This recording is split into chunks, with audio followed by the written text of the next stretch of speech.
Olá, eu sou o Daniel Gomes, bem-vindos a mais um episódio de Rumo ao Sucesso by One. O podcast tem como missão transformar a visão daquilo que é o caminho para o sucesso. Hoje tenho comigo o André Vieira de Castro. Bem-vindo, André. Muito obrigado, Daniel. O André é licenciado em Gestão pela Faculdade de Economia do Porto, iniciou o seu percurso profissional no negócio familiar, Vieira de Castro, como o nome diz, como eterno estagiário, passou por cargos de direção financeira, marketing, administração em empresas como a Continental, a Arga Tintas. Atualmente é CEO da Casa Grande Chocolates e da Not Guilty, portanto, um currículo bastante extenso, não é, André? Sim, contado assim Ainda mais tempo, eu fiz um resumo, nós comentámos em off que eu fiz um resumo porque estaríamos aqui há algum tempo e obviamente por um currículo, não só por currículo em si, mas por cargos de renome e de impacto que criaste nas empresas, e é isso que hoje estamos aqui para oferir. Eu faço sempre o início do podcast com uma pergunta tipo, que é: como é que surge o empreendedorismo nas tuas veias, no teu sangue? Que aqui é mais ou menos óbvio, mas eu gosto sempre de ouvir na primeira pessoa. Certo, e agradeço. E agradeço desde já o convite, como é óbvio. O empreendedorismo nasce eventualmente, principalmente, por exemplo, digamos, eu cresço num ecossistema empreendedor. Meu pai sonhou fazer bolachas, conseguiu um bocadinho à revelia do pai dele, que tinha um negócio de pastelaria, salão de chá, começar a produzir bolachas, adquirir um primeiro forno, e com isso, e depois ele teve um ultramar, no caso na Guiné-Bissau. Durante esse período o fabrico esteve parado, e depois no regresso dele, pouco acontece antes do 25 de Abril, consegue levar essa avante com muitas tropelias e este é um podcast para ele, não é para mim, mas com muitas epopeias pelo meio. Mas isso sempre, digamos, foi transparecendo e foi soando com ele para aquilo que era a nossa forma, digamos, minha e do meu irmão, se quisermos, mais novo que eu, vermos o mundo. E, digamos, eu cresço numa década de 80 a acompanhar o crescimento também da Vieira de Castro, as primeiras experiências internacionais da Vieira de Castro, e esse eterno estagiário, que eu já não me recordava dessa nota curricular, porque tive a oportunidade de fazer muitas feiras cá em Portugal. Havia Braga, Coimbra, Lisboa, e alguma outra que me esteja a escapar, mas estas sobretudo recordo-me bem, e Porto, Braga, Porto, Coimbra e Lisboa, e eram feiras muito densas, muita gente, na altura ainda com consumidores, com particulares, digamos, a visitar as feiras. Uma filosofia muito diferente das feiras de hoje, que são puramente B2B. Na altura não era assim, mas dava muita atração, muita experimentação com as pessoas, muito contacto com as pessoas. Eu bebi muito isso, e lá fora também tive a oportunidade de acompanhar as primeiras, não sei se em todos os mercados foram as primeiras, mas idas, quer em feira, quer em prospecção comercial, a Moçambique, Angola, Cabo Verde, Barcelona, Suíça, Alemanha. E isso deu-me, digamos, antes de mais, se calhar, à vontade na relação com as pessoas. Isto é sempre à volta de pessoas, quando falamos também de empreendedorismo, ou se é que não é apenas sobre pessoas. Mas acontece que no final desses anos 80 eu também acabo por desenvolver precocemente, se quisermos, alguma habilidade com a informática que então nascia, não só ao nível da programação, mas também ao nível da utilização. Hoje afastei-me totalmente disso, totalmente da programação, e mesmo na utilização já tenho que pedir ajuda das gerações mais novas que vão estando nas minhas equipas para desencravar pequenas coisas que já me vão escapando. Mas nessa altura, eu estaria na frente tecnológica e conseguia, e tive acesso também a ter um primeiro PC, um PC1 de Olivetti, que não tinha disco sequer, só tinha uma disquete, depois tinha que se mudar disquetes e umas atrapalhadas e tal. Mas depois já um PS1 DBM com um processador de texto e com uma folha de cálculo, e comecei nessa altura, por força dessa habilidade, e digamos, dentro do meu ecossistema de amigos que estavam mais velhos, meus vizinhos da minha rua, etc. O Famalicão, eu sou nado e criado no centro de Vila Nova Famalicão, portanto era o que é hoje uma pequena vila, na verdade, porque nós somos, alguém classificou o nosso concelho como um gigante de cabeça pequena. Portanto nós temos um centro de vila relativamente pequeno, hoje maior, mais disperso e mais heterogéneo, mas na altura de facto muito familiar, e portanto acabam por meus amigos do meu primo, que morava no meu prédio, que era mais velho que eu 2 anos, ainda é, e outros que me procuram para os ajudar. Já estavam na universidade, o Jorge Castro, o Durval Tiago, o Rui Almeida, entre outros, são os meus primeiros clientes. Porquê? Porque estavam na universidade, particularmente estavam em Engenharia Têxtil aqui na Universidade de Lusíada, que tinha começado muito pouco tempo antes deste momento que vos conto, e que me procuram para os ajudar a produzir os trabalhos académicos que tinham para produzir. E eu, porque também tinha bastante, digamos, proficiência matemática e estatística, pego nos rascunhos deles e transformo em relatórios. muito apreciados pelas escolas onde eles estavam, porque não só feitos a computador, com gráficos, com extrapolação estatística, com cores, quando pude ter uma impressora a cores, e eles pagavam. Era um preço à página, recordo perfeitamente, não me recordo do preço, por acaso, quando penso no assunto, tenho este falhanço. Até vou ver se lhes pergunto se eles se lembram. Mas sei que tinha um preço à página, baratíssimo, e talvez aí tenha começado o meu se me perguntassem qual foi o seu primeiro negócio, eu diria a receber, porque eu, digamos, acho que recebi muito da Vieira de Castro pela experiência que me deu, mas, digamos, aquele trabalho remunerado que eu tive por mim, empreendido por mim, sim. Produto meu e que eu recebesse, foi de produzir trabalhos académicos para estudantes universitários. Colegas que mais velhos. Sim. É interessante uma coisa que disseste aí da questão do negócio de pessoas, é um clichê, diz-se muito, mas há muito essa interpretação no B2C. É um negócio de pessoas, mas eu acho, e gostava já agora de ter a tua opinião, que no B2B isso acaba por ser ainda mais importante, porque são negócios muitas vezes que duram muitos anos, e obviamente a proposta de valor da empresa, e no nosso caso, marca One, trabalhamos B2B, não B2C, e estamos sempre a falar de quando nós fazemos uma venda, significa um contrato de 5 anos. Portanto, significa que a pessoa vai estar ligada a nós 5 anos. Portanto, ninguém se liga a nós só porque nós temos uma proposta de valor muito boa. É porque temos uma proposta de valor muito boa e há uma empatia muito grande connosco. Correto. Se tivesse que colocar aqui um peso entre a proposta de valor e a empatia, o tal lado da pessoa, qual é que achas que era o peso na balança? Nós comentamos num podcast, convém deixar assim umas frases para shorts. Para falar. Mas em tudo, digamos, os negócios em que a marca é predominante, que a marca tem muita força, tipicamente nos negócios muito pull, aquilo que em marketing se designam de negócios muito pull, a relação de confiança entre comprador e vendedor pode não ter o peso, que tem num negócio que é eminentemente push. O vosso negócio é eminentemente push, isto é, como é o negócio de materiais de construção, é eminentemente push, porque a compra é sempre feita pelo consumidor, altamente recomendada pelo vendedor. No segmento alimentar, por exemplo, são segmentos muito pull, porque o produto está sozinho na prateleira. Sim. Aliás, há dias inventei, até aproveito para deixar já aqui a patente registada, um segmento que é o segmento hiper pull, que é o segmento do vending, porque um produto está na prateleira e está sozinho, tem que falar para o consumidor. Ok? Pode-se trabalhar notoriedade, pode-se fazer mil e uma coisas, mas ele na verdade está sozinho. Mas o cliente, o consumidor, ainda tem pelo menos a possibilidade de o manusear, escolher e ver a lista de ingredientes e por aí fora. Dentro de uma máquina de vending ele não vê nada. Mas por acaso dentro da máquina de vending estava agora a pensar, está num momento em que o cliente tem uma necessidade muito preeminente. Tem, mas mais do que no supermercado, se calhar. É verdade. Mas o cliente não consegue ver a lista de ingredientes. Sim. Enfim, haverá migrações das máquinas para termos ecrãs e termos QR codes para poder ler, para irmos para landing pages com todas as virtualidades dos produtos, com certeza. Mas ainda não estamos lá. E, portanto, o produto são segmentos muito diferentes. Nos segmentos push, nos mercados push, como são tipicamente os mercados B2B, como o vosso, ou tantos outros mercados, de vendas de serviços para a indústria, etc., a confiança é tudo.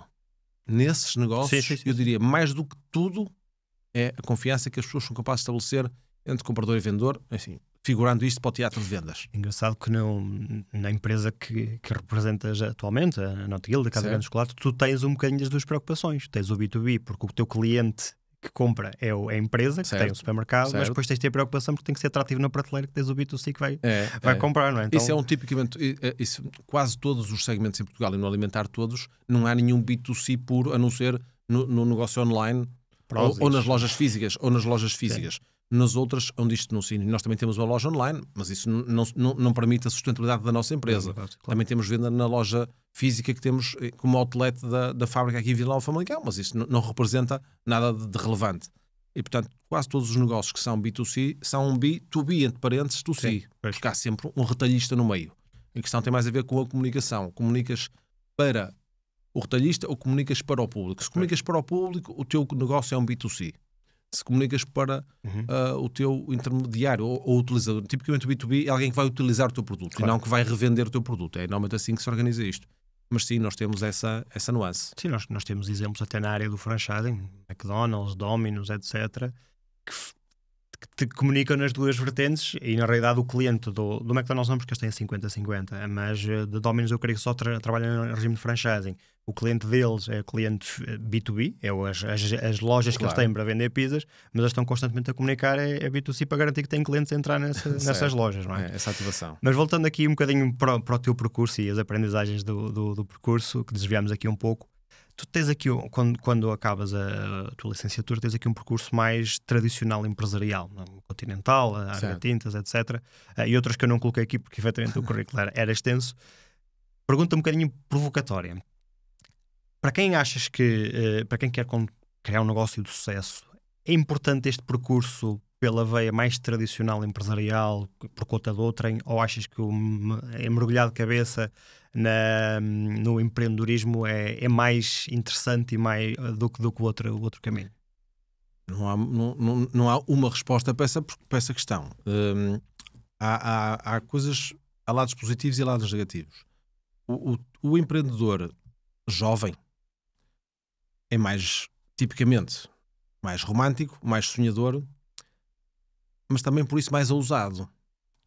Vai falhar mais, mas pode acertar com estrondo. Eu acompanhei muito, não falámos disso, mas eu no meu percurso, ao longo de tudo isso, fui sendo dirigente associativo de múltiplas associações. Pois gostava de ir lá também. E numa delas era um organismo que promovia e apoiava o empreendedorismo. E vi muitas vezes, por reconfiguração profissional de empresas que fechavam, digamos, agora não é um tema, mas foi um tema no início dos anos 2000 e com a crise de 2008, etc. Muitas empresas que fechavam e deixavam no desemprego pessoas com 10, 15, 20 anos de experiência em alguns ramos de atividade. E vi alguns desses transformarem o desafio do seu futuro num projeto de empreendedorismo. O que vi aí, tipicamente, eram projetos de altíssima taxa de sucesso com baixíssima taxa de risco. Porque estamos sempre a falar de pessoas que, por conhecerem muito bem um negócio, percebem como é que o vão fazer de uma forma mais otimizada do que os que estão estabelecidos. Que é, tipicamente, sei lá, uma empresa, quem trabalha, no caso, eram empresas de construção, tinham processos relativamente estanques de orçamentação e etc. E, de repente, saem 2, 3 pessoas de engenharia, formam a sua própria empresa, adotam tecnologias BIM e tornam muito mais lean o processo de orçamentação, muito mais... Portanto, são melhorias, são inovações incrementais de uma pessoa que viveu lá dentro e percebeu que se for ao mesmo cliente, portanto, comendo mercado aos incumbentes, apresentando uma proposta de valor com mais fit para aquilo que é, digamos, a necessidade atual daquela procura. Falhavam muito pouco. Traziam muito pouco disrupção, traziam muito pouca disrupção ao mercado e muitas vezes só fazer ligeiramente melhor ou também muitas vezes ligeiramente mais barato. Porque também vimos isso muitas vezes, que é o que acontece muitas vezes em negócios que são só réplicas de outros, mas por esforço do empreendedor e da sua família, tipicamente, vão conseguir ganhar posições baixando o preço de produtos que são commodities, digamos assim, e também vi muito isso acontecer. Portanto, depende muito da circunstância da pessoa, mas a minha experiência diz-me que, à medida que vamos caminhando na idade, a nossa capacidade de arriscar, de fazer um all-in, baixa muito. Porque há mais coisas em jogo. Depois temos filhos, temos responsabilidades, já temos um crédito hipotecário em Portugal, tipicamente crédito de habitação, e a nossa capacidade de arriscar vai diminuindo à mesma proporção que a nossa idade vai avançando. Engraçado, depois no final vou partilhar o livro que eu trago aqui hoje, fala um bocadinho deste cenário que tu falaste agora do operacional que cria o seu próprio negócio. Okay. Mas aí, e pergunto sobre esses processos que tu acompanhaste nessa altura, não sentiste que acontece aquilo que eu sinto, vejo diariamente no negócio, é a pessoa está numa determinada área de negócio, é operacional, é bom, tem carteira de clientes, muitas vezes essas pessoas saem das empresas e levam a carteira de clientes também, e têm uma visão para criar o seu próprio negócio, mas vão pelo preço, vão pelas horas de trabalho absurdas, que não são sustentáveis no médio prazo, e não têm uma visão de exponenciação ou de um negócio sustentável. Te viste isso acontecer ou efetivamente depois as pessoas até conseguiram, na sua grande maioria, dar o seu salto? Bem, também vi de tudo, mas a principal dificuldade aí é o autismo. Nós, à medida que vamos caminhando na nossa vida, ou mesmo um jovem empreendedor, muitas vezes fica inebriado, fica escravo da sua ideia de negócio e fica inebriado porque na escola lhe disseram que ele era espetacular, porque o que fica em quinto também recebe uma medalha, o que fica em décimo também recebe uma medalha. Portanto, nós tendencialmente saímos da escola como campeões. Os pais éramos canos brilhantes, o nosso desenho, embora não se distinguisse se era uma casa, se era uma árvore, estava muito bonito.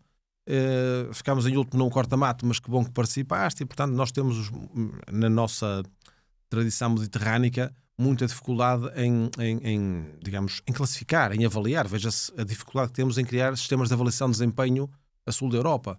E portanto as pessoas crescem também numa bolha em relação à sua capacidade, que depois cria este tal autismo empresarial que eu te falava, que é a incapacidade de perceber que há aspectos do negócio que nós não dominamos.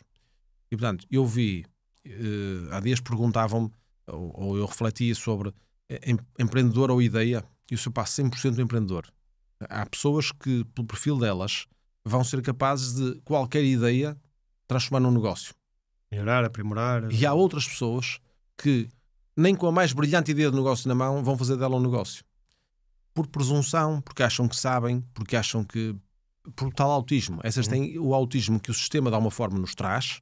Todos temos um bocadinho isso, nos nossos achismos, nas nossas convicções. E, portanto, aquilo que eu vi foi sempre as pessoas que estavam mais abertas a perceber o mundo e abertas a adaptarem-se ao mundo, venciam. Eu nunca tinha ouvido essa expressão como autismo, o ego, humildade, etc., o que queremos chamar nesse contexto.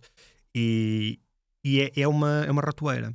Porquê? Eu próprio acho há algum tempo que sou uma pessoa que me coloco constantemente em causa e gosto de pensar se o que estou a fazer está correto. E há 2 semanas estava a almoçar com um empresário e que me faz uma pergunta especificamente do meu negócio. E ele não sabia mesmo, fez uma pergunta genuína que queria saber. E ele faz uma pergunta uma coisa básica: porquê é que isto é assim? E eu parei uns segundos. E ele ficou assim a olhar para mim e disse: eu só estou a parar porque a única resposta que eu tenho para dar é porque sempre foi assim. Um clássico. E não é uma boa resposta.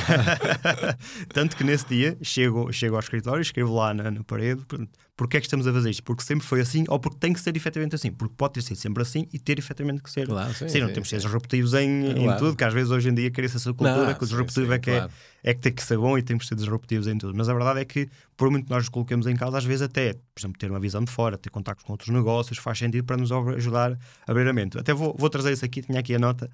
Há bocado estavas a partilhar em off a questão de sempre que estás a ver falaste do exemplo da Panic, de outras empresas, que estás sempre a pensar o que é que está por trás. Porquê é que fazes esse exercício de tentar adivinhar, ou entre aspas, o modelo de negócio? Não é adivinhar, é perceber o modelo de negócio. Eu faço para me treinar, digamos, para não deixar morrer uma capacidade que sempre procurei ter de, digamos, por analogia, compreender como é que outros modelos de negócio farão para sobreviver e se são viáveis. E também porque eu vou muito a escolas, já conversamos sobre isso também em off, e um dos exercícios que faço nas escolas chama-se Uma Empresa numa Hora. E tenho um para breve para fazer aqui numa escola em Vila Famalicão.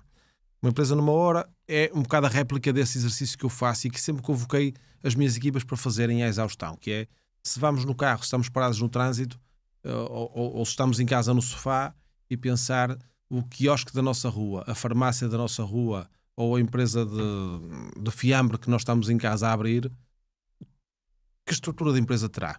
Como é que ela se organizará? Que dimensão terá? Que tipo de negócio é? Se é B2B, se é B2C? Se terá transporte próprio ou terciário? Se é densamente industrial ou se faz apenas um embalamento? Se é possível subsistir naquele negócio com outra estratégia, por exemplo, de comprar e fazer crescer uma marca e dar notoriedade? Se vende mais, se for destes produtos, se vende mais no canal Horeca, ou se vende mais no chamado GSA, que são as Grands Surfaces Alimentaires, portanto, o que nós aqui classificamos de supers, hipers e por aí fora. Se vende mais no canal de talhos, se houver retalho especializado, sei lá, no caso dos produtos, digamos, de carnes, há os talhos, no caso dos peixes também há as peixarias. E é nessa, digamos, eu adoro fazer esse exercício de, em permanência, olhar para uma empresa e, pelo tipo de carros que tem na distribuição, pensar: ela terá uma equipa comercial grande? Será muito capilar? Terá muitos pontos de retalho? Ou vendo, sei lá, se nós pensarmos, nós aqui em Famalicão temos 2 empresas, até temos mais, felizmente, mas temos 2 grandes empresas de transformação de carnes de porco, e ambas têm cotas de mercado muito diferentes nos 2 canais. No alimentar quase não vemos uma das marcas e no retalho especializado, vulgo talhos, quase não vemos a outra. Porque foram crescendo em sentidos diferentes. Isto implica necessariamente que, em termos de capilaridade das suas equipas comerciais, eu aposto, sem conhecer, que elas têm que ser muito diferentes. Estruturas diferentes. Estruturas totalmente diferentes.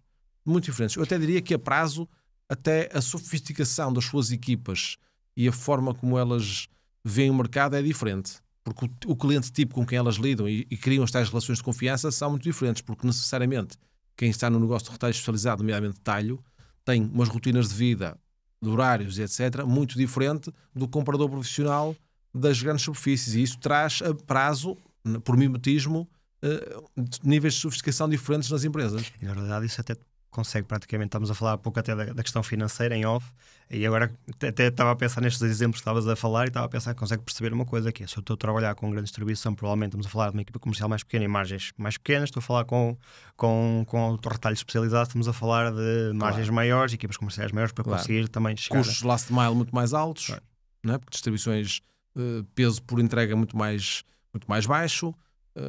Portanto, todas as nuances, no ponto de vista até da operação logística, mudam bastante. É engraçado porque eu nunca tinha feito esse raciocínio, eu gosto muito também de pensar, mas duas empresas que na realidade são quase vizinhas, que tu referiste agora, e tem duas, claro. À partida, numa primeira análise, seriam duas empresas até chegar concorrentes, na realidade não se cruzam assim tanto no mercado, porque têm estratégias de canais diferentes. Isto era mais verdade até há 5 ou 6 anos, tenho a impressão que depois da pandemia mudou ligeiramente. Sim.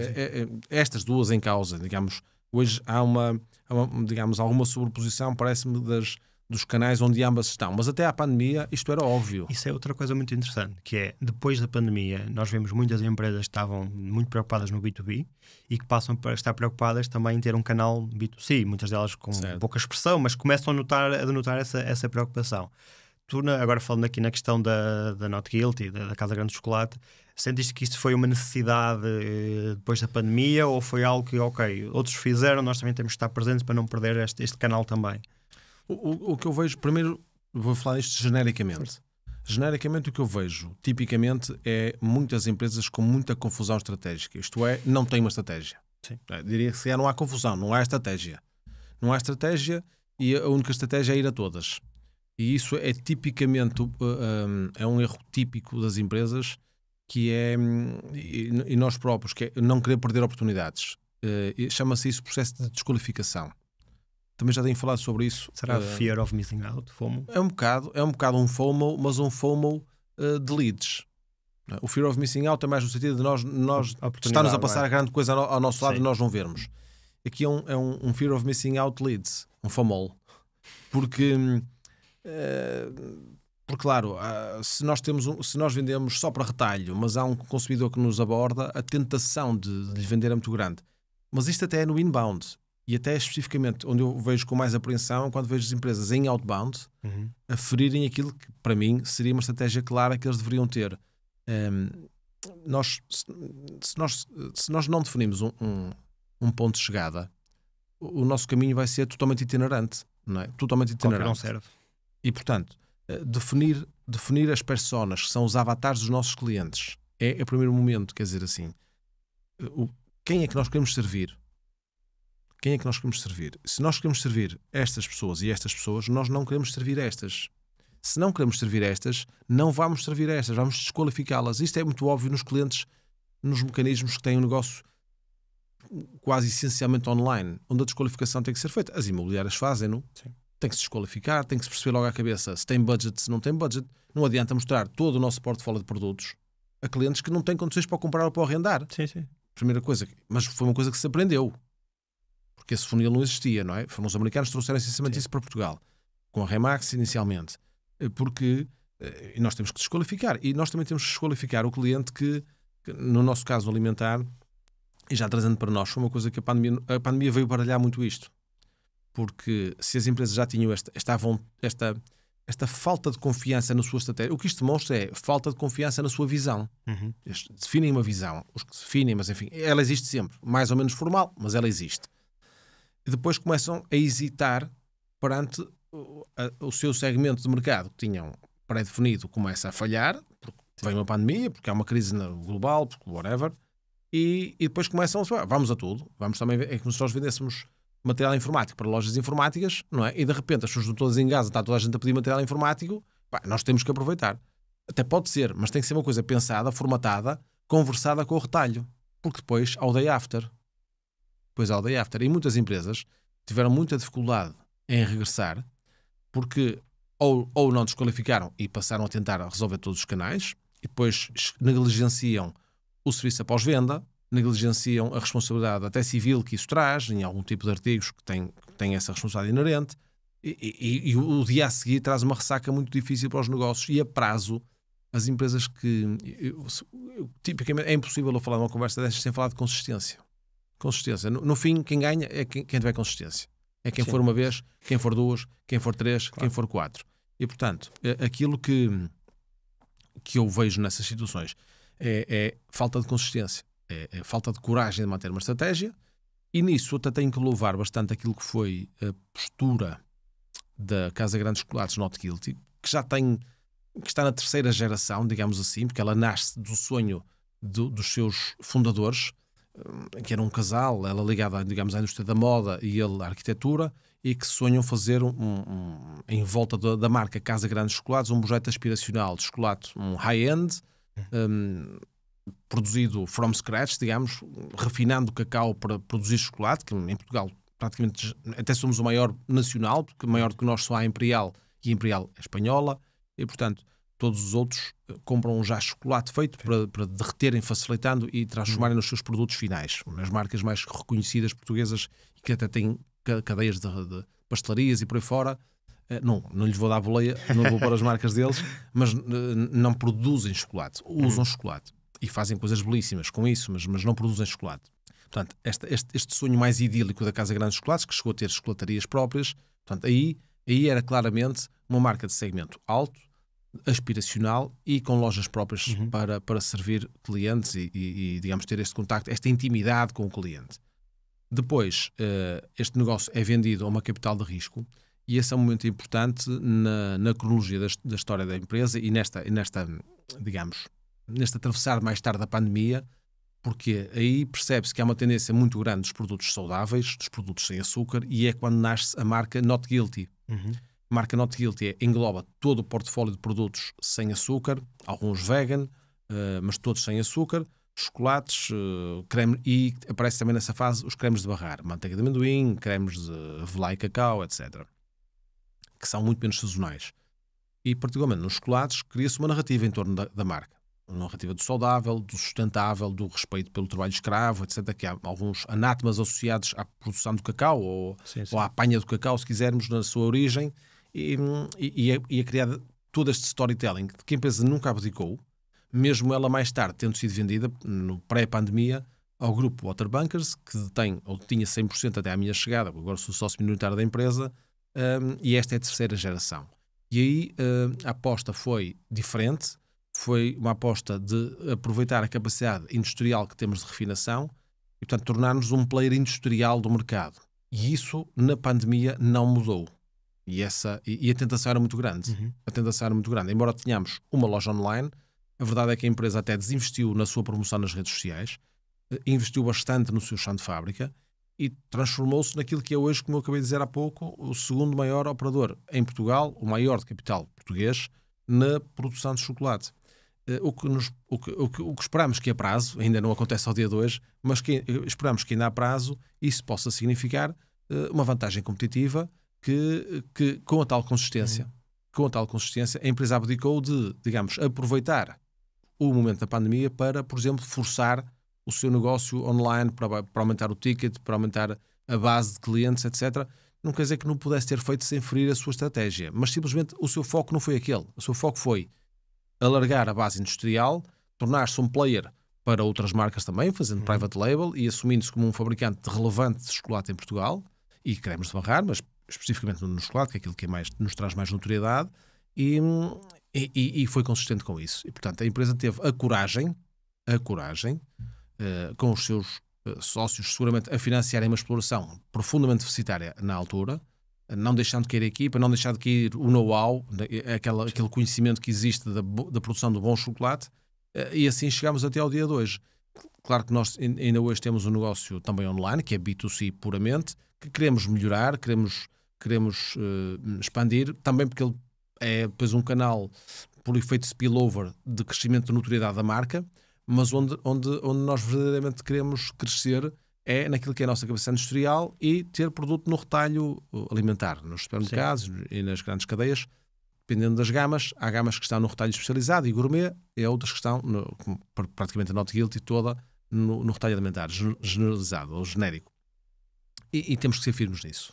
Temos que desqualificar tudo o que não for isto. Isso é interessante, estavas a falar. Eu estava aqui a fazer também uma reflexão ao mesmo tempo, que houve muitas tendências no início da pandemia que foram, vamos chamar de objetos brilhantes. Ok, a pessoa, isto agora vai acontecer, vamos todos para ali, vamos todos naquela direção. O B2C, como referiste, eu também tinha dito, portanto, é um dessas estrelas brilhantes que depois podemos falar nisso, podemos falar, por exemplo, de repente vamos todos para casa trabalhar e nunca mais ninguém vai ter escritório físico, já se percebeu que realmente isso não vai acontecer, até o híbrido está a ser reduzido ao máximo.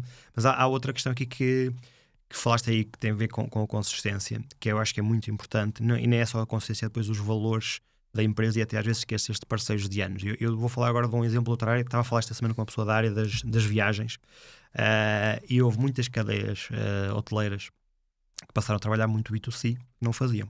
Tinham canais como o Booking, como as agências de viagem, etc. E de repente não só começam a trabalhar o B2C, como passam a praticar preços muito mais baixos no B2C, deixando de lado todos os parceiros que tiveram durante anos que alimentaram o negócio deles, e agora estão com um problema que é, ok, eu tenho uma cadeia hoteleira, tem renome, mas o meu cliente não vem só aqui de Portugal.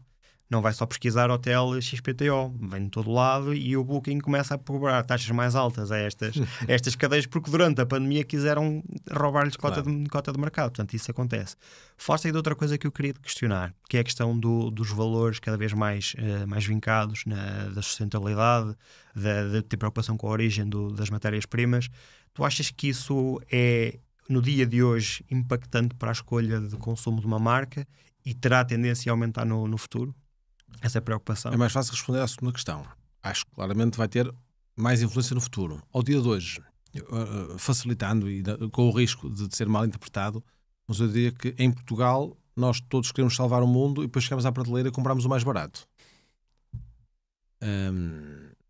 Digamos, nós temos um padrão. Nós portugueses, em média, temos muito pouca capacidade no nosso cabaz médio de compras de uma família portuguesa de optar. Sim. De optar. Aliás, quando os políticos falam da diferença entre tributação direta e tributação indireta, a questão é que põe-se que cada vez que aumentamos a tributação indireta, digamos que é aquela direta ao consumo, mas é indireta do rendimento, digamos, a generalidade da população não poupa. Portanto, todo o seu rendimento está em consumo, logo cada vez que se aumentam impostos indiretos, eles são mais taxados do que os outros, porque os outros têm uma parte que é poupança e essa, no fundo, não é taxada. Isto significa que as pessoas têm muito pouca capacidade para, perante uma opção de consumo, poder escolher aqueles que são mais sustentáveis ou que têm embalagens. Repara, nós vemos isso até na fruta. Que até nem se põe normalmente isto só acontece por razão de custo. É mais caro. Por exemplo, o caso do cacau é muito evidente. O cacau tem toda a mesma origem. Se quisermos que o nosso cacau tenha um selo de cacau de proveniência sustentável, ele é o mesmo do outro, simplesmente nós, fabricantes, temos que pagar um tributo para que ele possa ter aquele FII. Supostamente, digamos, este tributo vai ser aplicado nos países de origem para evitar o trabalho infantil, para evitar o trabalho forçado, etc. Eu digo supostamente, porque não tenho evidência disso, também não tenho razão para duvidar do contrário, mas o cacau é todo o mesmo. Mas enfim, quem está a pagar aquilo é como quando pagamos e na aplicação do Continente nos pergunta se queremos dar mais €1 para a Cruz Vermelha ou para a Unicef. Não é? É algo do género.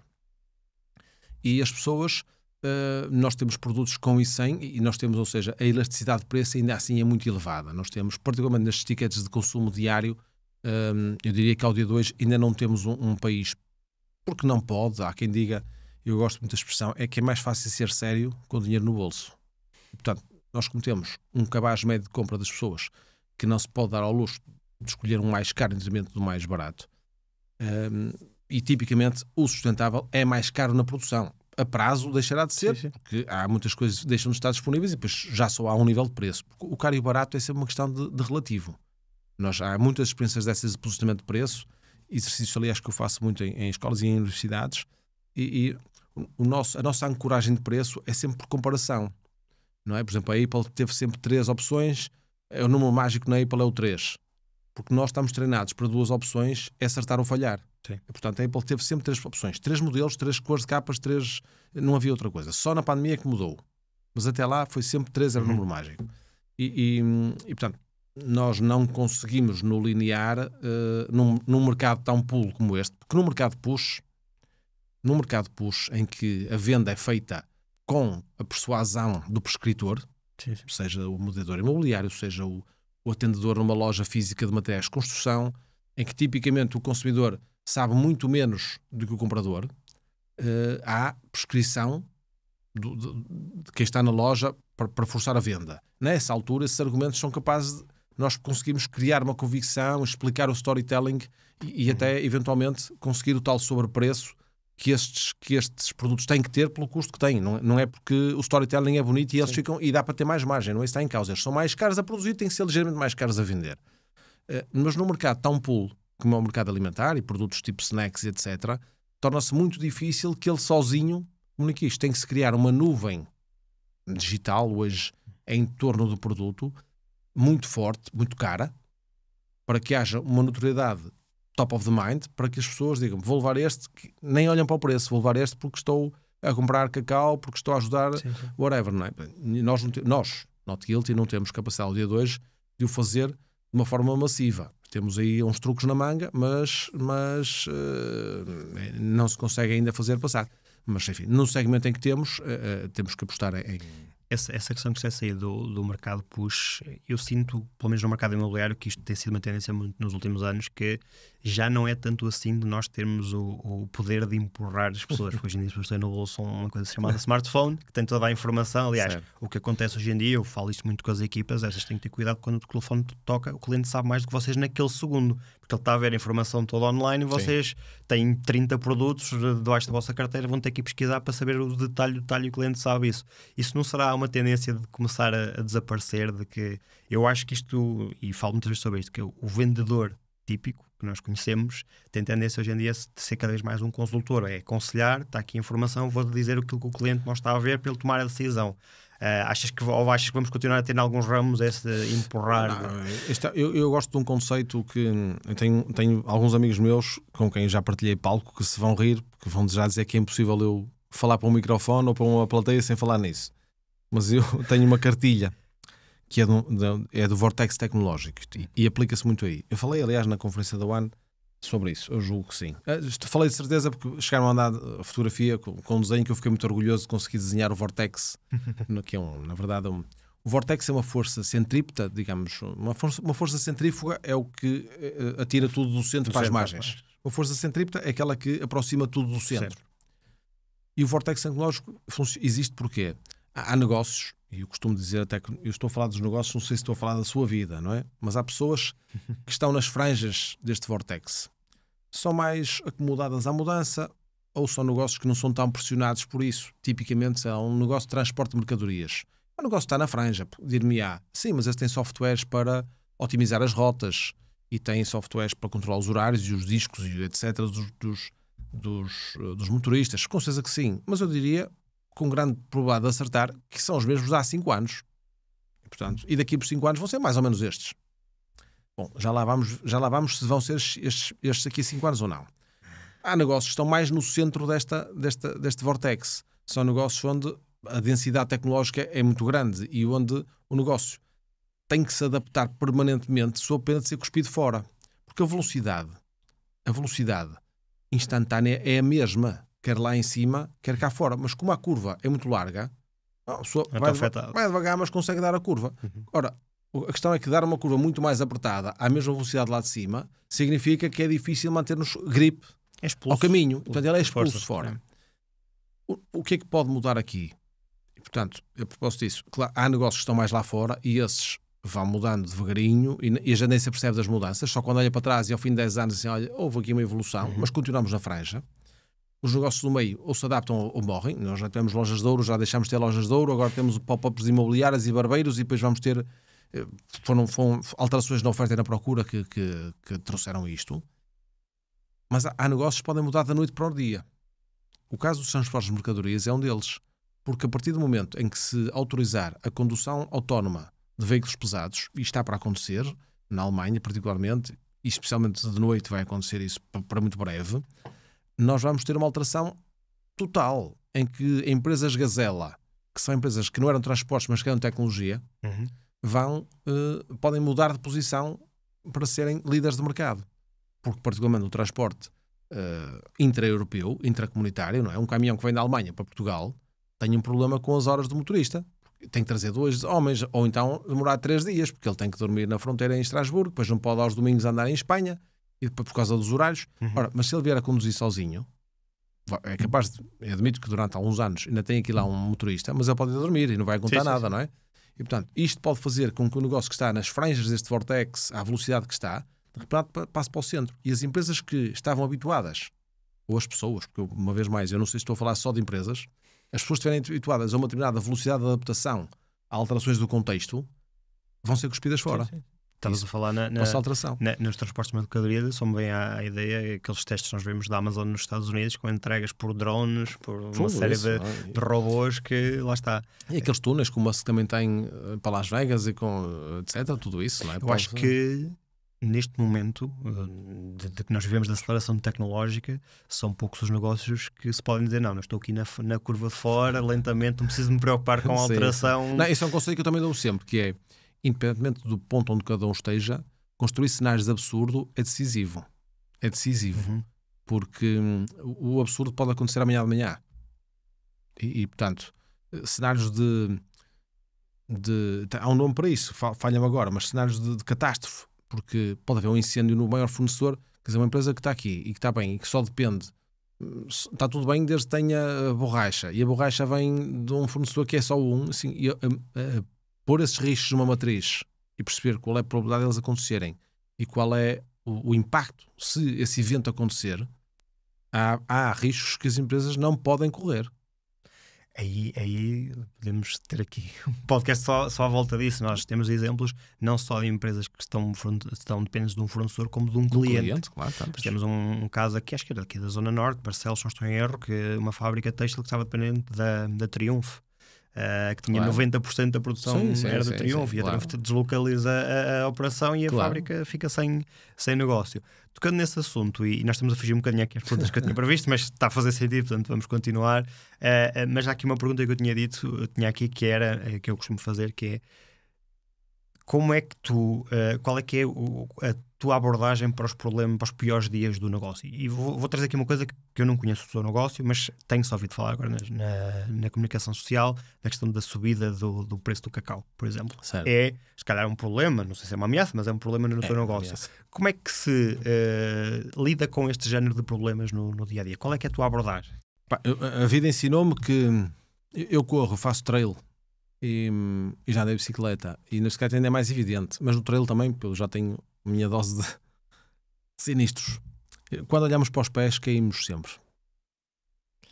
E portanto, e o meu papel até enquanto líder da nossa equipa é precisamente manter os olhos no futuro, e de alguma forma também passar isso para os clientes. É verdade que nós temos que acreditar que isto é circunstancial, conjuntural. Há quem admita que possa ser estrutural. De facto, pagaste um excelente exemplo. O cacau está no quádruplo. O cacau está no triplo, mas os produtos derivados do cacau que nós utilizamos, nomeadamente a pasta de cacau e a manteiga de cacau, estão sensivelmente ao quádruplo. Não é mais 4%, nem mais 40%, é mais 400%. Está no quádruplo do preço que estava em outubro de 23. Portanto, há 15 meses. O cacau, os produtos de chocolate na prateleira aumentaram 20%, 30%. As amêndoas na Páscoa vão estar mais caras, 30% do que o ano passado. E isto é uma dificuldade brutal, porque estamos a falar que o ingrediente principal, que pode valer entre 30 no chocolate de leite, 70, 80 num chocolate muito negro, do chocolate é cacau, que passou para 4 vezes o custo. É bom de perceber que há operadores no meio que estão a perder dinheiro. Assumir essa diferença. Não tinham margem, seguramente. Nós não tínhamos, e seguramente que ninguém tinha margem para assumir isso. Simplesmente há a convicção de que, se aumentar mais o ticket, particularmente no retalho, Se aumentarmos mais o ticket, o cliente, pela cota de estômago, vai levar uma garrafa de espumante, não é? Vai levar uma compota, vai levar outros produtos que, não competindo connosco diretamente, mas a verdade é que quem comer compota não come chocolate. E, portanto, nós que é o que acontece um bocado com o azeite hoje em dia. Também. Embora o azeite agora já corrigiu bastante nesta safra, o problema já está, e assim já está pelo menos percebido que era circunstancial, e já está ultrapassado. O do cacau ainda não está. Admite-se que possa vir a estar este ano. Vamos ver como é que correm também as safras. É um produto orgânico e depende muito daquilo que a natureza trouxer nestas épocas. Vamos ver. Mas aquilo que nós temos que fazer é alargar o portfólio, construir produtos híbridos onde a incidência de cacau seja menor. Estou a dizer aquilo que nós temos feito e já escrevi sobre isso até no LinkedIn. Alargar o portfólio com outros produtos, particularmente cremes de barrar, manteigas de amendoim, etc. Criar variações disso, procurar. Não vamos satisfazer a mesma necessidade, não vamos o mesmo consumidor, mas estamos a falar daquilo que é nós conseguimos chegar ao nosso break-even. Portanto, se o segmento baixar, nós também baixamos as vendas em quantidade no chocolate, nós não estamos a perder cota e temos é que nos resguardar para esperar por momentos de expansão. Alargar portfólio e, dentro do chocolate, ser criativos, ser inteligentes, se quisermos. Por exemplo, uma tablete de chocolate de 80% tem 80% de cacau. Mas um bombom tem metade do bombom é chocolate, a outra metade é um recheio, e dentro da metade que é chocolate pode ter, se for um chocolate negro, 50% de cacau. E, portanto, a incidência do aumento do cacau vai a 25% do bombom. E, portanto, nós, particularmente este Natal, forçamos no sentido em que entusiasmamos mais os nossos clientes à venda de bombons, porque era um produto que ainda assim se consegue colocar num ticket em que as pessoas podem continuar a ter o seu momento de indulgência, o seu momento de prazer, porque é para isso que nós existimos. A nossa missão é trazer ao teu dia um momento de indulgência, um momento saudável, porque é uma indulgência saudável, particularmente no caso dos chocolates sem açúcar. Pode ser, mesmo assim, nos chocolates com açúcar, um momento de indulgência saudável, porque nós também precisamos de açúcar na nossa dieta, portanto, há pessoas que levam ao extremo a ausência de açúcar, mas nós temos oferta para todos. Temos oferta vegan, temos tudo isso. E, portanto, nos bombons podemos compor isto de forma a que, porque no recheio podemos trabalhar com N coisas que não têm nem açúcar, se for o caso, e não têm cacau, e, portanto, com laranja, com fruta, com muitas coisas. Se calhar antes desta, vou tirar um número só a título de exemplo, se calhar antes deste aumento, e pode ser circunstancial ou não é? Portanto, a tablete de chocolate está a 50% das vossas receitas e se calhar passa a ser 30% ou 20% entretanto. Sim. Reconfiguramos completamente o nosso mix de vendas dentro dos nossos produtos, das nossas marcas, completamente. Porque os bombons adquiriram uma proporção esmagadora. Mantemos ainda assim nos tickets de high-end as nossas tabletes, uma coleção que chamamos de Portugalidades, vendas muito expressivas pelo fator turismo. Porque vendemos muito bem em aeroportos, vendemos muito bem em lojas de turismo, em gift shops, etc. São produtos que o preço aumentou, mas, na verdade... O poder de compra de quem os compra. Não é só o poder de compra, é o momento de compra. Porque nós todos, quando vamos para fora, também nos comportamos de maneira diferente. Uma coisa é na nossa compra de cotidiano, temos um sentimento de culpa, tipicamente judaico-cristã, de que pecar é assim uma coisa que nos dá uma série de dias a mais no purgatório. Mas quando estamos de férias limpamos um bocado essa consciência. E os outros que vêm também estão em férias. Eles também em casa também não se comportam desta forma. Eles não jantam. Os povos do Norte da Europa não jantam. Em casa estão nos restaurantes. E, portanto, é essa... Sim, e estamos a falar aqui do chocolate, mas isto é algo que é aplicável a qualquer negócio. Nós vemos regularmente na televisão o pão vai aumentar porque a matéria-prima do pão vai aumentar. Mas na realidade depois chegas à padaria do bairro e não vês uma alteração no modelo deles trabalharem. Não há essa preocupação. Se calhar por muito é que esses negócios também ao fim de 5, 10 anos não são sustentáveis. Não há essa preocupação com efetivamente... mudou alguma coisa na Jujante, portanto eu tenho que também mudar a minha estratégia, não é? Falaste aí há pouco na empresa na hora, eu achei muito interessante, também já tínhamos falado disso em off, esse exercício. Normalmente quais são as primeiras perguntas que tu fazes aos alunos quando fazes esse exercício para validar um modelo de negócio? Há uma primeira que é sacramental, que é há um exercício de pop-up que é quero ver saltar, até para eles participarem, porque é um exercício que são eles a fazer. Eu sou só o maestro. Nomes de empresas das quais eles saibam alguma coisa. porque nós precisamos de algum conhecimento. Podemos fazer com tudo estimado, mas ele fica muito ficcionado, não é? Isto começa sempre por eles participarem com nomes de empresas das quais eles sabem alguma coisa. Tipicamente um trabalho é o pai ou a mãe, ou um tio, ou seja, o negócio do pai de um. E em função disso, depois, pronto, a pergunta seguinte já será: o que é que tu sabes desse negócio? Escolhemos 2 ou 3. Se houver alguma que eu também reconheça, é mais fácil para eu os ir guiando, particularmente na dimensão, porque é uma coisa que eles não têm noção, que é uma coisa que eu peço para que eles passem a estar mais atentos. Digamos, para eles a dimensão do dinheiro, e alunos já na universidade é diferente.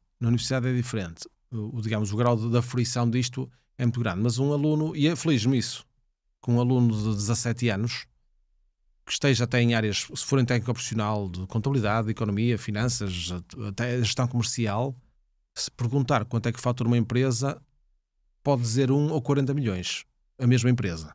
Digamos, se eu perguntar por acaso não tenho feito, e vou voltar a fazer, ainda bem que falámos nisso, se eu perguntar esta empresa e cada um responder em silêncio quanto é que acha que vende, podemos ter respostas de 1 a 40 milhões.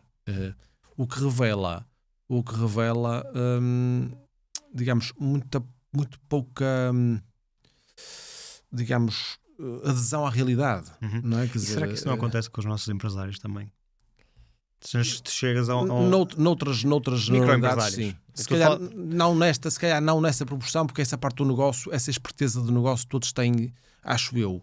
Vou dar o exemplo... talvez mais na parte fiscal. Até mesmo na parte da possibilidade do crescimento, desbloquear de mente do crescimento do negócio. No meu negócio, eu falo com muitos empresários, e isso acontece muito. O empresário que está a faturar 300 mil euros, 400 mil euros e acha, já estou... Até porque, vamos ser sinceros, o negócio tem uma rentabilidade interessante, para quem tem uma vida comedida, já é um estilo de vida bastante interessante, e depois eu digo-lhe, ok, mas eu tenho aqui empresas a faturar 2 milhões, 3 milhões, 6 milhões, e as pessoas não têm ideia sequer que é possível chegar a esses valores. Por isso é que estavas a falar isso e estava a pensar, mas isso não são só os alunos. Eu acho que há muitos empresários... Isso é sobretudo falta de uma coisa que há uma palavra para isso em português, que é mundo de evidência.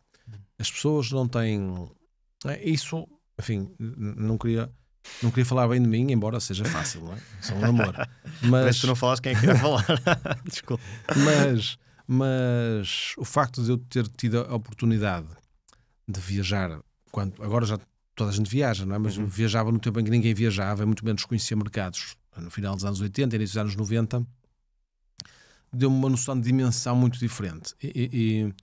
E sobretudo da forma... Eu estive em Bruxelas no meu percurso associativo. Eu durante 6 anos fui membro da Confederação Europeia dos Fabricantes de Tintas, que é em Bruxelas. E no último ano e meio, ou quase 2 anos, fui presidente desse organismo. É talvez até, digamos, a maior medalha que tenho enquanto dirigente associativo, com todo o respeito pelas posições que fui ocupando, até aqui em Famalicão, na Associação Comercial e Industrial de Famalicão, que fui presidente do Conselho Fiscal vários anos e presidente da Assembleia Geral também. E no Futebol Famalicão, essa grande instituição, e por aí fora. Mas o CEP, que é como se chama este organismo, tinha um board de 15 pessoas, não diria 15 países diferentes, porque 2 alemães pelo menos havia sempre. Havia regras de composição, tinha que haver 3 ou 4 tinham que vir pelo menos empresas tipo A, que são empresas com mais de, 5 mil trabalhadores. E a humildade, a primeira escala daqueles negócios, nós estamos a falar... Eu, na altura em que fui presidente, o meu vice-presidente, que é aliás o atual presidente, Roald, ele tinha na dependência dele, e ele era vice-presidente para a Europa e a EMEA de uma grande empresa de tintas, de um grande grupo de tintas, e ele tinha na dependência direta dele mais de 10 mil colaboradores. E a forma, apesar de tudo, empática, tranquila e humana, como ele via a relação com o próximo e a relação com hierarquia, é uma coisa que me trouxe para sempre. Nós temos aí muitos patos bravos que acham que são maior do mundo porque na rua deles 4 pessoas o conhecem, não é? Sim. Toda a gente o conhece na rua dele e, portanto, ele já vai por aí todo emproado. E eu digo também muitas vezes que as pessoas dizem isso era muito conhecido. E eu, se for à trofa, ninguém me conhece. Ninguém me conhece. E, portanto, é uma coisa que essa noção da nossa pequenez. Há pessoas que não sabem, digamos, gozar com o seu ridículo. E muitos empresários perdem por essa... Como vivem dentro do seu ecossistema, E daí talvez essa percepção que tu tens, quer dizer, vivem dentro daquele ecossistema e já julgam que isto é assim uma... Pá, nós temos a escala americana, por exemplo, a dimensão das empresas é uma coisa que nós nem sequer conseguimos conceber aqui. Não conseguimos. Qualquer pequena empresa, a nossa escala de PMEs é só ridícula, não é? É só ridícula, não é? Porque nos Estados Unidos isto é inaplicável. Porque a dimensão do mercado nacional é de tal forma grande que lhes permite esse escalar. Uma coisa que eu até gostava um dia, não sei se ainda vou ao tempo disso, mas ter um negócio nos Estados Unidos. Porque é um mercado efervescente. Hoje em dia é mais fácil com a globalização expandir para lá. Portanto, não, sim, mas o Not não chega lá. Sim, já. Não, o Not já está nos Estados Unidos. Já está, ok. Talvez tenhamos que recuar agora porque estamos com um ticket muito alto por força do aumento do preço do cacau e porque, ao que se indica, após 20 de janeiro, após a tomada de posse desta administração, a pauta aduaneira vai ser aplicada com 10 ou 20% às importações e portanto, é natural que este ano possamos estar não competitivos. Digamos, já registrei essa imparidade, já está provisionada no nosso orçamento de vendas. Este ano, eventualmente, não conseguimos ter posição competitiva nos Estados Unidos e vivo bem com isso, porque nós temos que estar atentos onde é que podemos ser competitivos, porque outro erro clássico que se assiste muitas vezes é as pessoas quererem forçar vendas em mercados ou segmentos só porque sim. O que falávamos há bocado, não é? O porque sim, qualquer consultor de Lean Management numa empresa, particularmente de chão de fábrica, ou atividade comercial, ou documental, enfrenta essa resposta do é assim, porque foi sempre assim, milhares de vezes. Por isso que eles fazem 5 perguntas aos problemas que lhes são postos. A primeira é porquê, a segunda é porquê, a terceira é porquê, a quarta é porquê e a quinta é porquê. Muito poucos problemas chegam cá abaixo. Porque a terceira já está mal a dizer, é assim porque foi sempre assim. E nós, há empresas que às vezes vão para determinados mercados só porque sim, só porque o primo que tem na têxtil também foi para lá. Não é? Só porque sim, porque até já foi lá de férias e gostou do sítio. E nós temos que olhar para os mercados e perceber onde é que podemos ser competitivos. Nós tínhamos uma presença muito interessante na Finlândia, mas a Finlândia aumentou o IVA de produtos de indulgência, se quisermos, de 6 ou 8 para 26%. Nós temos que aceitar isso como uma fatalidade, porque é uma diferença tão grande que nós vamos ser preteridos nas prateleiras do tipo de distribuidores onde nós estamos por outros produtos que, por sorte, nesta tabela, por sorte, enfim, não por sorte, mas que não foi à sorte, não, mas por sorte deles, ficaram numa tabela em que o IVA não foi prejudicado e, portanto, temos que aceitar isso com um fair play. Não é? Pá, mas estar atentos, um evento, não há nada a fazer. Mas olhar para aquilo e dizer assim, então não dá na Finlândia, vamos para a Dinamarca. Porquê? Porque é perto? Não, nós temos que olhar para o mercado e dizer assim, em que mercados é que nós podemos ser competitivos com os nossos produtos? Em que mercados é que os trends do saudável ou do sem açúcar estão a crescer? Em que mercados é que o ticket médio acomoda o nosso produto? Não é? Porque mercados como o francês, por exemplo, que está muito fracionado, em que tem muita população desempregada, que tem convulsões sociais, que tem... Se calhar não é um mercado para nós. Não é um mercado para nós. Até era um mercado mais fácil, porque temos compradores portugueses, porque temos o mercado da saudade, porque temos tudo isso. Mas não é um mercado, tipicamente, olhando para o perfil de consumo hoje do retalho alimentar francês, não é um mercado para nós. E seria o mais fácil de chegar, não é? Não é. Estavas a falar um pouco aí da tua ligação com associações e até com o Futebol Clube de Famalicão. E lançava-te uma pergunta aqui curta, que é: achas que é importante para quem está ligado à área do empreendedorismo ou quer ligar-se à área do empreendedorismo, ligar-se a associações, estar presente nesta área das associações, de comunidades, de empresários? Eu digo isto porque eu acho que é algo que nos empresários mais antigos se via de uma forma muito mais participativa e hoje em dia nas gerações mais jovens praticamente extinguiu-se. Achas que é importante? Sim, talvez os mais jovens sabem tudo, não é? Eu tenho um filho que saiu agora da adolescência, passou a idade adulta e, portanto, tem essa vantagem. Para mim foi decisivo no meu percurso e eu acho que é relevante.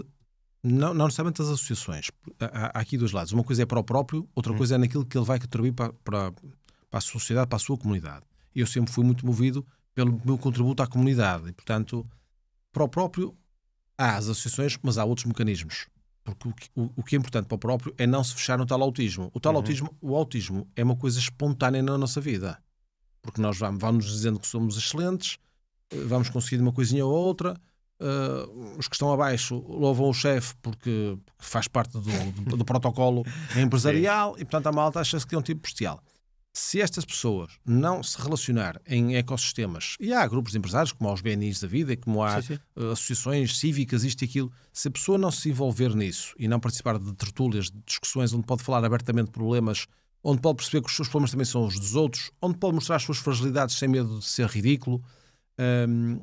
Se a pessoa não fizer isso, não vai ganhar a tal mundividência, não vai ganhar a escala, não vai perceber como pode trazer dos ensinamentos dos outros para o seu negócio, se não participar em conferências, se não participar em nada disso, se não ousar falar, se não ousar perguntar, vai cristalizar. E, portanto, esse é um dos lados onde as associações, tipicamente, ou as boas organizações, promovem esse tipo de, digamos, de interação one-to-one ou end-to-one, mas com os empresários, porque para os colaboradores há mais momentos. Há momentos formativos, há formações abertas, há tudo isto. E há aquela história de que o líder é solitário. Não é? O empresário não tem tantas oportunidades e por isso é que as associações, como outros grupos, têm esse papel. No papel de quando a pessoa percebe que ao dar aos outros, de alguma forma vai recolher no futuro, mas não seja, tem a sua satisfação pessoal de o fazer, mas em algum momento vai precisar da comunidade e a comunidade está lá. E eu tenho já na minha vida dezenas de manifestações disso, dezenas. Ainda hoje, nem neste Natal, pude assistir a isso. Empresas que eu no passado ajudei, fui intervir, ajudei a um projeto, dei um conselho, dei um palpite, sei lá, 1001 coisas, e neste Natal me procuraram dizendo assim: André, sei que estás nos chocolates, opá, tenho que oferecer aos meus colaboradores, até me sinto mal sem te pedir que nos forneças umas caixas de bombons para oferecer aos nossos colaboradores. Eu não fiz nada por isso. É o give back. Quer dizer, eu também, quando fiz antes, não fiz para me darem nada. Fiz porque achei que devia fazer, fiz por entusiasmo e porque desde sempre me habituei, quer com o Futebol Famalicão, quer com a ACIF, quer com os bombeiros, quer com tudo aquilo que já foi fazendo parte, quer com as escolas também, tanto. E é esse ecossistema que os empresários têm que ter noção de que, se envolverem em algum momento, estão a amarrar-se à sociedade, e a sociedade também nos segura quando nós precisarmos, não é? Ok, olha, já estamos à conversa há algum tempo. O tempo passa, estamos aqui a chegar ao... Acho que ainda estão 3 pessoas a ouvir. É provável. Eu espero que sejam mais, pelo menos nos cortes das redes sociais.